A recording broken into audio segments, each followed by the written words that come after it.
لوگوں میں اپنی طرف کھینچ لانے کی طاقت ہوتی ہے مگر اپنائے رکھنے کی قوت نہیں۔ ایسے ہی کچھ رشتے بہت خوبصورت ہوتے ہیں مگر ان کا کوئی نام نہیں ہوتا۔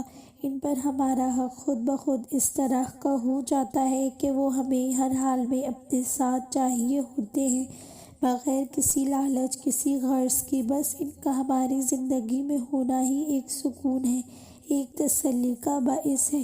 آپ کی زندگی میں شامل لوگ ایسے ہونے چاہیے جو آپ کا اسٹریس لیول کم کرنے کا ذریعہ ہوں، نہ کہ اسے مزید بڑھانے کا۔ ایک ایسے شخص کا ہونا نعمت ہے جس کے سامنے یہ نہ کہنا پڑے کہ میں ٹھیک ہوں، جس کے سامنے رہتے ہوئے اداکاری نہ کرنی پڑے۔ ایک ایسا شخص جس کے ساتھ آپ اپنے اصل ورژن میں جی سکو، جو آپ کو اندر تک جانتا ہو، جو آپ کے ماتھے پر پڑنے والی ایک ایک شکل سے جان لیتا ہو کہ کوئی چیز آپ کو ڈسٹرب کر رہی ہے۔ آپ کا لگایا ہوا ایک ایموجی، ایک فل اسٹاپ اس سے آپ کے دل کی حالت سمجھا دے۔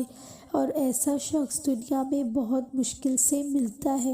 کبھی کبھار فرصت کے لمحوں میں اپنے ضمیر کی عدالت میں خود کو ضرور پیش کرو۔ وہاں فریادی بھی تم، گواہ بھی تم، وکیل بھی تم اور منصف بھی تم ہی ہوتے ہو۔ دلچسپ بات یہ ہے کہ وہاں لوگوں کے سامنے رسوا ہونے کا ڈر بھی نہیں ہوتا اور فیصلے بھی مکمل انصاف پر مبنی ہوتے ہیں۔ لیکن ایسا کرنے کے لیے سب سے ضروری چیز یہ ہے کہ تمہارا ضمیر زندہ ہو۔ تم کسی کا دل زمین پر دکھاتے ہو پر اس کی آہیں عرش والے تک جاتی ہیں۔ اپنے لیے دلی سکون چاہتے ہو تو دوسروں کے دل توڑنا چھوڑ دو۔